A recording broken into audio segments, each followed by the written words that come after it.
감사합니다. 지난주에 이어서 오늘은 누가복음 10장 17절부터 20절까지 말씀입니다. 읽겠습니다.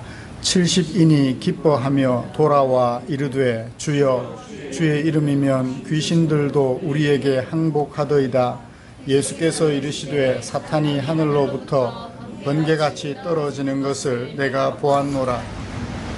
예수님을 이용하여서 헤게몬이나 잡으려 하는 등 제자들은 많이 부족함을 드러내었습니다. 그럼에도 불구하고 예수님께서는 제자들을 앞세우시고 일하게 해주셨지요. 어린 제자들을 믿어주시는 예수님의 모습은 스승의 모습과 같았으며 부모의 모습과 같았습니다. 그리고 예수님보다 앞서 세상으로 나가서 일할 때 주의할 사항들을 들려주셨지요. 사랑하는 성도 여러분, 지난 한 주간 동안 나를 믿어주시는 예수님을 묵상하면서 어떤 느낌을 받으셨나요? 그리고 예수님께서 내게 맡겨서 일하게 하신 세상이 이리같이 무섭고 절벽 같은 세상이라는 사실 앞에서 어떤 느낌을 받으셨나요?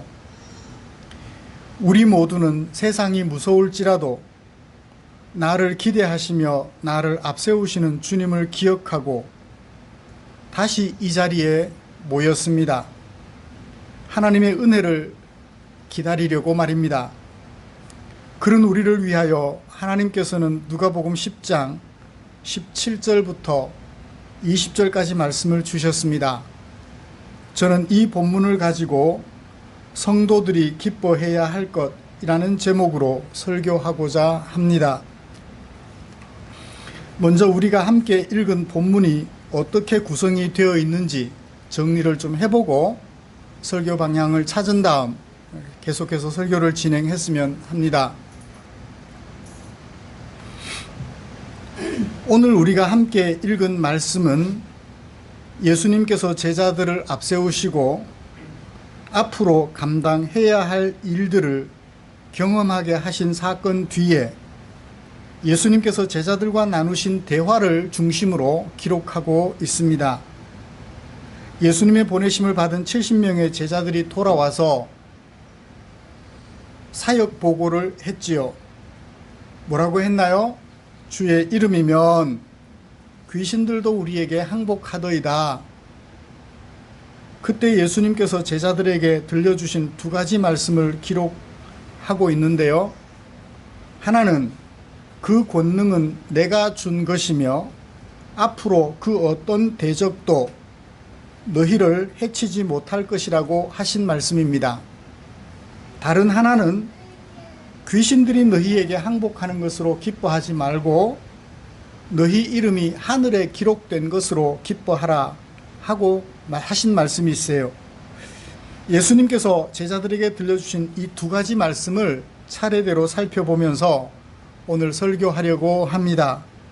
말씀 나눌 때 주님의 은혜가 저와 여러분들에게 충만하시기를 간절히 소원합니다. 예수님께서 가시고자 하는 마을로 제자들을 앞서 보내셨습니다. 앞서 갔던 제자들이 예수님에게 돌아왔지요. 그리고 사역 결과를 보고했습니다. 17절 70인이 기뻐하며 돌아와서 말했다. 뭐라고 말했나요?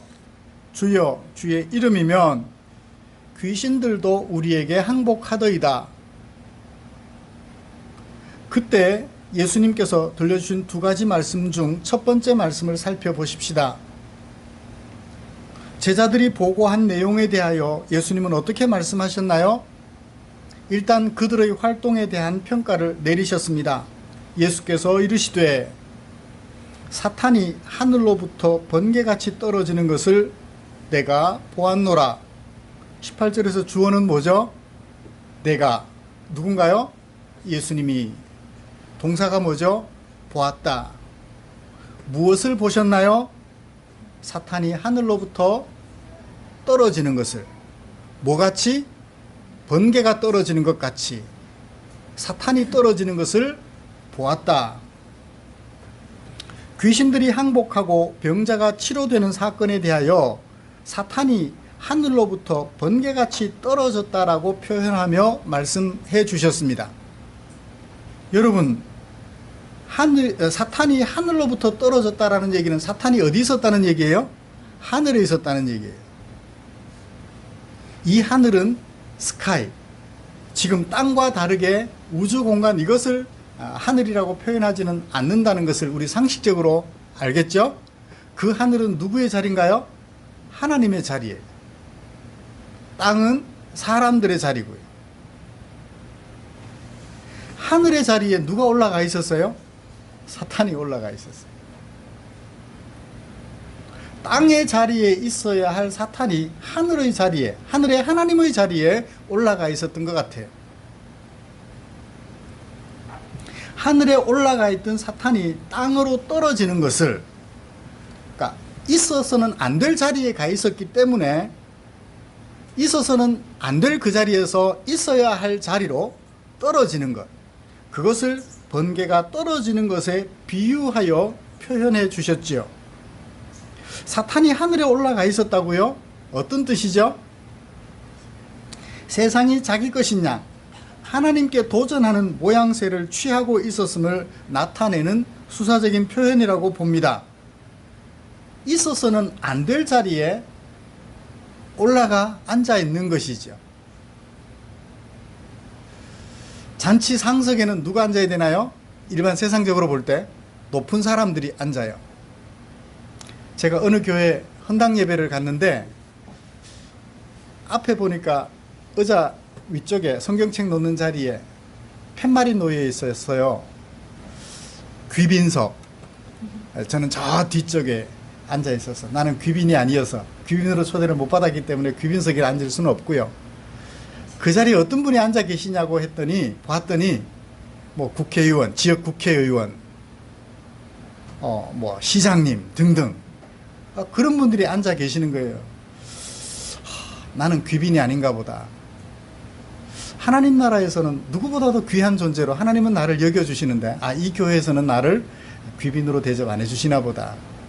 사실은 그 교회가 예배당을 짓고 헌당식을 하면 모든 사람들이 다 귀빈이죠.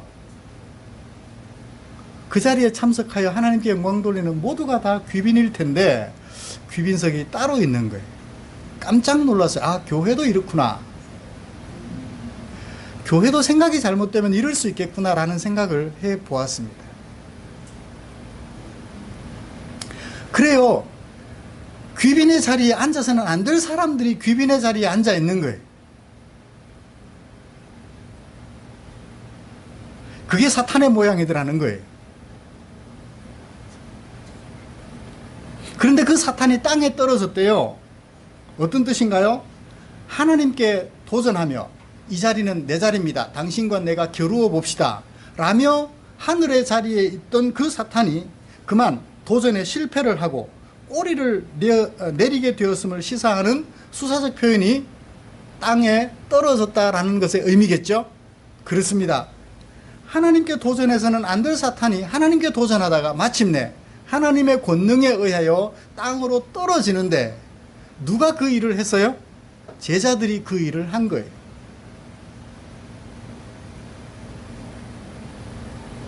그래서 제자들이 말했습니다. 주여, 주의 이름이면 귀신들도 항복하더이다.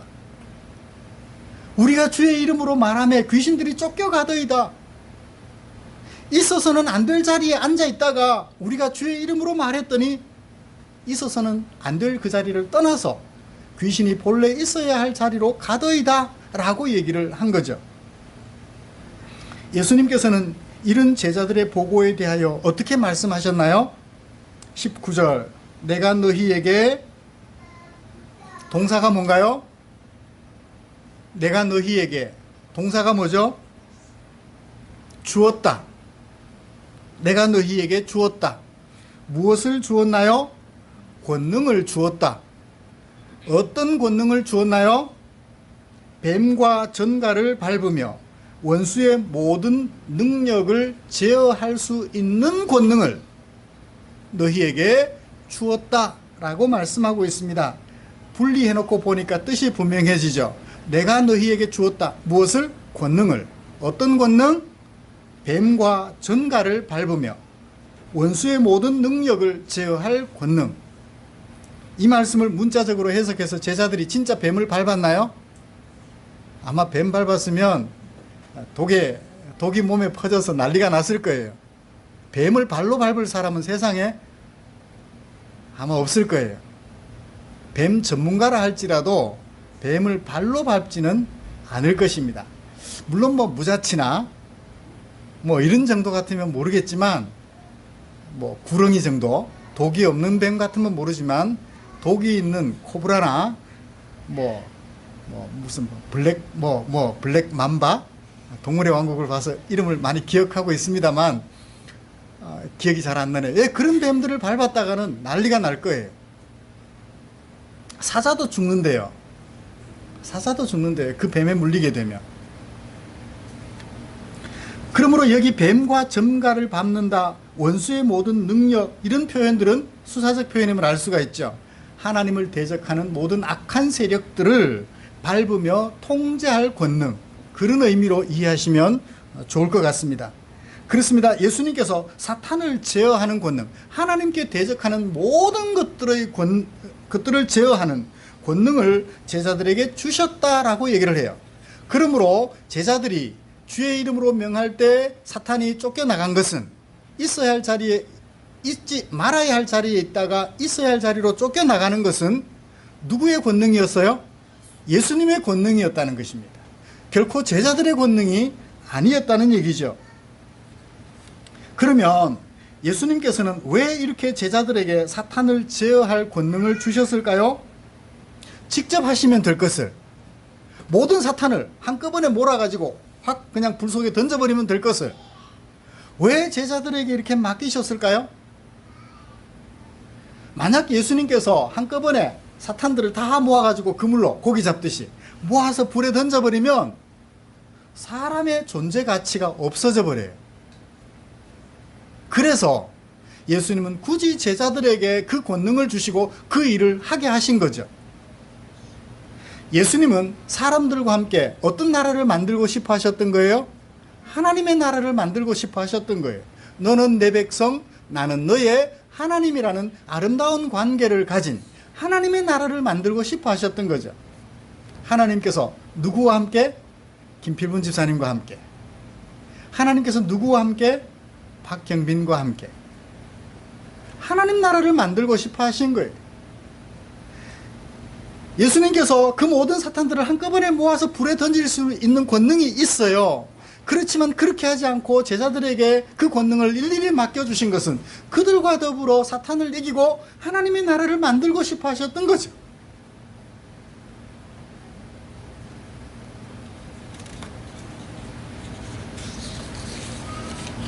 예수님께서 사람으로 오신 목적을 마태나 누가나 공의 천사로부터 받은 메시지를 통하여서 우리에게 잘 소개해 주었습니다. 예수님이 사람으로 오신 목적은 뭔가요? 그 이름에서 드러나 있죠. 자기 백성을 그들의 죄에서 구원할 자로 이 땅에 오신 것입니다. 죄 가운데서 구원하는 거죠. 사탄의 유혹에 빠져서 죄를 짓고 있는 그들을 죄에서 건져, 사탄을 뿌리치고 죄에서 건져 하나님의 백성으로 살게 하시려고. 그러므로 하나님의 백성된 우리는 오늘도 주님이 주신 권능을 가지고 어떻게 해야 되나요? 사탄을 이겨야 하죠. 주의 이름으로 명하면 우리 마음속에 찾아왔던 사탄들이 제자리로 돌아간다는 거예요. 내 마음속에는 누가 앉아 계셔야 돼요? 예수님이, 왕이신 예수님이 우리 안에 앉아 계셔야 돼요. 근데 그 자리에 누가 들어오고 싶어요? 사탄이 들어오고 싶어 하는 거예요. 그래서 이런저런 욕도 하게 만들고, 이런저런 나쁜 짓도 하게 만들고, 이런저런 도둑질도 하게 만들고요, 이런저런 싸움도 하게 만들어요. 신호위반 교통법규 걸렸는데 나를 붙잡는 경찰에게 뭐라고 말하고 싶어요? 내 형님이 여기 남부경찰서에, 그럼 어떻게 해요? 봐줄 것 같아서. 내가 법규를 위반했으면 벌을 받아야 정상이죠.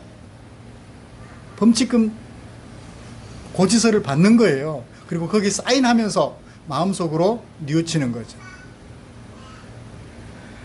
그게 내 마음속에 하나님을 모신 사람의 모습이에요. 사탄은 남부경찰서 누구 고위직에 누구를 대면서 그렇게 하게 한다고요. 그럴 때 우리가 주의 이름으로 내 마음속에서 그런 마음을 불러일으키는 사탄을 쫓아내고 나면 내 마음속에 주님이 찾아오셔서 범칙금 고지서에 사인을 하면서도 편안한 마음으로, 그래 다음부터는 이러지 말아야지, 마음의 평정을 찾을 수 있는 거예요. 마음의 기쁨을 회복하는 것이죠. 그 권능은 예수님의 권능이셨습니다. 예수님은 그 권능을 제자들에게 주셔서 통제하게 하신 것이죠. 그래서 어떤 나라를 만들고 싶어 하셨어요? 하나님의 나라를 만들고 싶어 하셨던 거예요. 물론 주님이 재림하시면 그 모든 사탄들을 다 그물로 잡듯이 잡아서 음부에 던져 넣으실 것입니다. 그리고 우리와 더불어 불편함이 없는 온전한 하나님 나라를 만들어 가실 것을 믿습니다. 그러므로 앞으로 주님이 재림하실 때까지 제자가 될 모든 사람들이 마음에 새겨야 할 것은 19절 마지막에 있는 말씀이세요. 너희를 해칠 자가 결코 없으리라. 사랑하는 성도 여러분, 더 이상 사탄은 우리 성도들을 해칠 수가 없습니다. 그럼에도 불구하고 사탄은 우리를 이길 것처럼 우리에게 절벽을 느끼게 만들어요. 우리를 잡아먹을 것처럼 으르렁거립니다. 세상의 큰 자들을 보십시오. 그들이 가진 권력으로 우리를 윽박지릅니다. 시키면 시키는 대로 해. 우리에게 나쁜 짓을 사주도 해요. 내가 시키면 시키는 대로 해. 그러면 내가 한 자리 줄게. 하다못해 노조 권력도 권력이더라고요. 노조 집행부에 잘 보이면 일자리, 정규직 자리 하나 얻더라고요. 노조 활동하는 사람들은 정직한 줄 알았는데 그것도 권력이라고. 사람은 그래서 완장만 끼워줘도 안 되는 것 같아요. 이 완장백 믿고 하지 말아야 될 짓들을 하는 거죠. 개혁적이고 뭔가 제대로 된 활동을 하고자 했다면 시종일관 그 자리에 앉았든지 안 앉았든지 정직하게 해야 될 텐데 그러지를 못하더라고요. 세상의 갑들을 보십시오. 그들 때문에 아무것도 되지 않을 것 같아요. 어떤 분들은 남편이라는 절벽 앞에서 꼼짝달싹 못하고 주눅들어 살아요. 교회 가지 마. 시끄러울 것 같아서 그래 나 교회 안 갈게. 속으로는 빨리 죽으면 내가 교회 갈 수 있을 텐데. 그래요. 절벽같이 보여요. 이 세상이.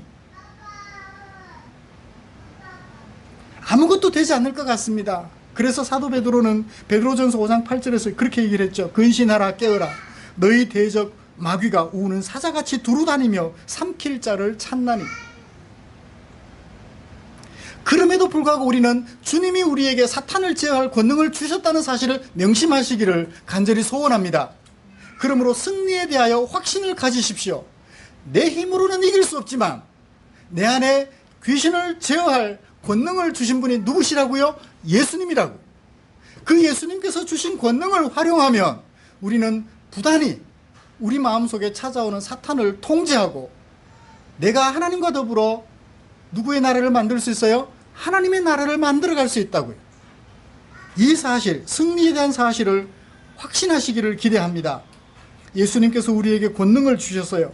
그리고 사탄을 제어하며 살아가는 아름다운 성도들이 되시기를 간절히 소원합니다. 이어서 예수님께서 제자들에게 들려주신 두 번째 권면은 20절에 기록이 되어져 있습니다. 20절을 자세히 읽어보시면 예수님께서 제자들에게 뭘 하셔요? 기뻐하지 말아라. 기뻐해라. 이런 걸 뭐라고 말하죠? 명령이라고 얘기를 하죠. 명령법 동사를 써서 두 번 썼습니다. 기뻐하지 마라, 기뻐해라. 이 세상에는 기뻐해야 될 것이 있고 기뻐하지 말아야 될 것이 있다라고 얘기를 하고 있습니다. 명령법 동사를 써서 권면하는 것은 예수님이 제자들에게 들려주시는 권면이 상당한 의미가 있다라는 그런 내용을 가지고 있죠. 거기다가 사용하는 언어 수사적 용법이 참 재미가 있습니다. 영어로는 그렇게 얘기를 해요. Not A, but B 용법이라고 그래요. 우리말에는 하지 말고 하라고 그랬어요. 우리말 표현에 하지 말고 하라 그러면 하지 마라라는 것에 대하여 별로 생각을 안 해요. 하라는 것만 생각을 하는 경향을 보입니다. 그런데요, 영어의 용법으로 보면 하지 말라는 것은 진짜 하지 말아야 돼요. A는 아니에요. 부정하는 거예요. 뒤에 거. 이것을 강조할 때 not A but B 용법을 써요. 근데 우리말에는 하지 말고 하라 하면 하지 말아야 될 것은 별로 신경을 안 쓰고 해라는 것만 신경을 쓰는데 하지 말라는 것을 해도 괜찮은 것처럼 이해하는 경향이 있어요. 아니에요. 헬라어에는 우알라 또는 메대 용법이라고 해서 영어로 not A but B 용법과 동일합니다. 앞에 A, 하지 말라는 것은 안 해야 돼요. 뒤에 것은 해야 돼요. 그러므로 명령법 동사를 써서 권면한 것도 의미가 있지만 not A but B 용법, 해서는 안 될 일과 해야 될 일을 구분하여 표현해 주심으로써 예수님이 지금 뭘 강조하고 있는 거예요? 하지 말아야 될 것을 철저하게 배제하고 해야 될 것만 강조를 하는 거예요. 그런데 여러분 가만히 생각해 보십시오. 한국 정서에 이미 익숙해져 있는 우리들, 귀신이 쫓겨나면 기뻐요, 안 기뻐요? 예수 이름으로 명하노니 뭐 사탄아 물러가라 했는데 사탄이 물러갔어요? 뭐 그렇게 하면 물러가는지 안 가는지 저도 안 해봐서 잘 모르겠습니다만, 물러가면 기뻐요, 안 기뻐요? 근데 기뻐하지 말래요. 예수 믿었는데, 예수 믿고 공부를 했는데 성적이 쑥쑥 올라갔어요. 기뻐요, 안 기뻐요? 기뻐요. 근데 기뻐하지 말래요. 예수 믿고 돈을 좀 벌었는데 기뻐요, 안 기뻐요? 기뻐요. 기뻐하지 말래요.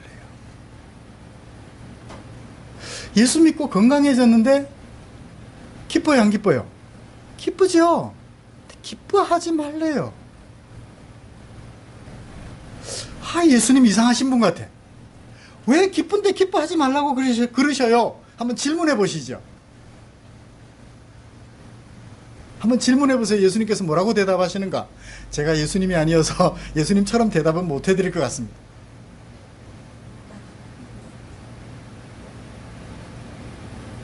그것은요, 예수 안 믿어도요, 공부 잘할 수 있어요. 예수 안 믿어도요, 돈 잘 벌 수 있어요. 예수 안 믿어도요, 성공할 수 있어요.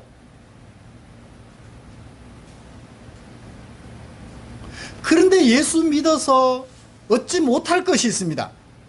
예수 안 믿어서 결코 못 얻을 것이 있어요. 그게 뭐죠? 뒤에 B예요. 예수 안 믿으면 얻지 못할 것이 있어요. 하늘의 책에 내 이름이 기록되는 것. 무엇에 대한 수사적 표현이죠? 내가 하나님의 백성이 되는 거예요. 너는 내 백성, 나는 너의 하나님이라고 하나님이 콕 점 찍어 두신 것. 이것은 예수님 없이는 불가능해요.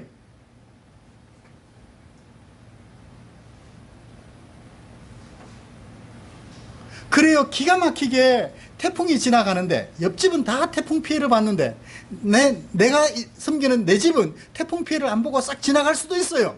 기가 막힐 일이죠. 놀라울 일이에요. 감사원금 막 바치고 싶어 할 만한 좋은 일이지요. 근데 그것 때문에 기뻐하지 말라 그래요. 그것 때문에 기뻐하면 옆에 예수 믿는 옆집은 뭐가 돼요?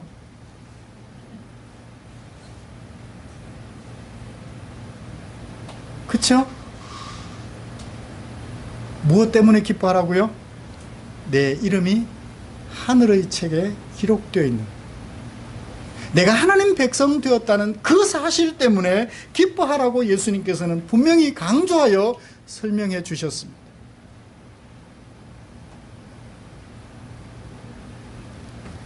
근데 사람들은 기뻐하는 요소가 좀 다른 것 같아요. 가난했던 사람이 부자가 되면 기뻐합니다. 병약했던 사람이 예수 믿고 건강해지면 기뻐합니다. 사회적으로 신분이 낮았던 사람들이 높은 신분을 얻게 되면 기뻐합니다. 아니, 기뻐하는 정도가 아닙니다. 펄쩍펄쩍 뛰죠. 잔치를 벌입니다. 중고등부 여름 캠프를 위하여 다녀오던 길에 강구 쪽을 지나오는데 현수막이 걸렸어요. 누구누구씨의 자녀 누가 전국 무슨 체육계의 국가대표로 선발되었습니다.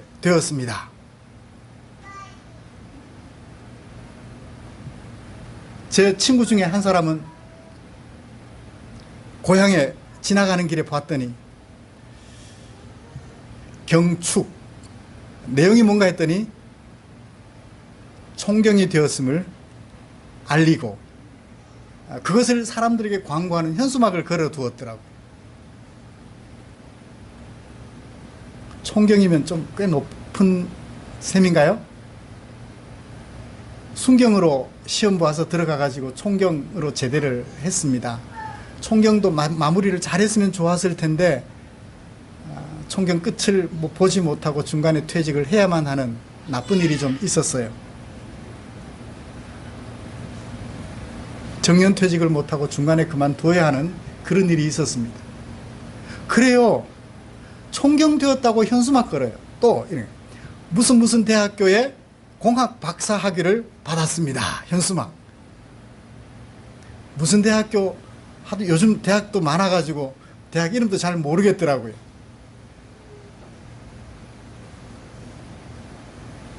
사람들은 그런 것만 보아도 온 동네 잔치예요. 기뻐서 펄쩍펄쩍 뜁니다. 그런데 예수님께서는 그런 것을 기뻐하지 말라고 말씀하셔요. 왜 그럴까요? 예수님께서 진정 기뻐하시는 것이 따로 있기 때문이라는 것입니다. 그것은 무엇인가요? 귀신을 제압하는 것인가요? 아닙니다. 자기 백성을 찾으신 거예요. 예수님은 자기 백성을 찾으시려고 무엇을 바치셨나요? 목숨을 바치신 거예요. 그가 돈 좀 벌게 하려고 목숨 바치신 것이 아니었어요. 그가 좀 건강하게 하려고 목숨 바치신 것이 아니었다고요. 그가 이 공학 박사학위 받게 하려고 목숨 바치신 것이 아니었다고요. 그가 판검사 되고 총리 되게 하시려고 목숨 바치신 것이 아니었다는 것입니다. 그의 생명을 건져 하나님의 백성 되게 하시려고 목숨을 바치셨다는 거예요. 그러므로 우리가 진정 기뻐해야 될 것은 뭐가 되었느냐, 뭘 얻었느냐가 아니라 내가 하나님의 백성 되었다는 그 사실 때문에 기뻐하고 행복해야 한다고 우리에게 분명하게 말씀해 주셨습니다.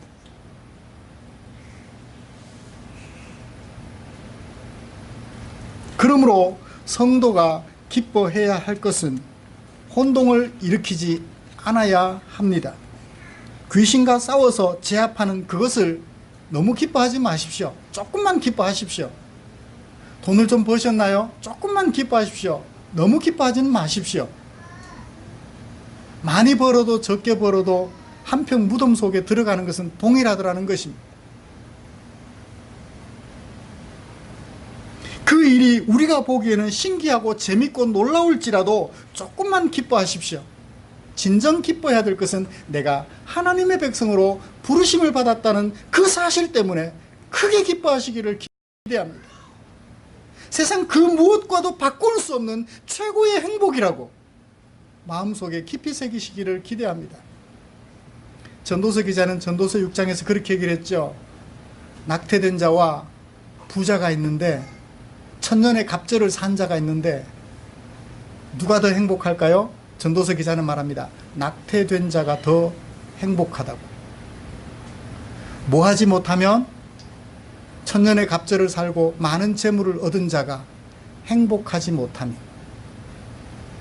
전도서 기자가 말하는 그 행복은 뭘까요? 하나님 아는 것을 말해요. 하나님의 백성으로 부름받지 못하면 낙태된 자보다 못하다. 여러분, 낙태된 자가 좋아요? 안 좋죠.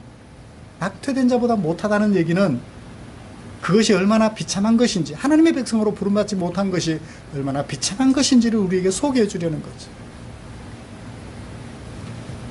사랑하는 성도 여러분, 말씀을 좀 정리해 보십시다. 사람들이 기뻐하는 것과 예수님이 기뻐하시는 것은 이렇게 다릅니다. 예수님은 우리를 당신의 백성, 당신의 목숨을 바쳐 당신의 백성 삼으신 그것 때문에 밤잠 설치며 기뻐하십니다. 정작 우리는 예수님의 부르심 받은 것은 그저 그래요. 그냥 자식이 성공하고 내가 하던 일이 잘 되면 그것 때문에 기뻐해요. 결핍이 되었던 사람들에게 결핍 요소가 채워지면 물론 기쁩니다.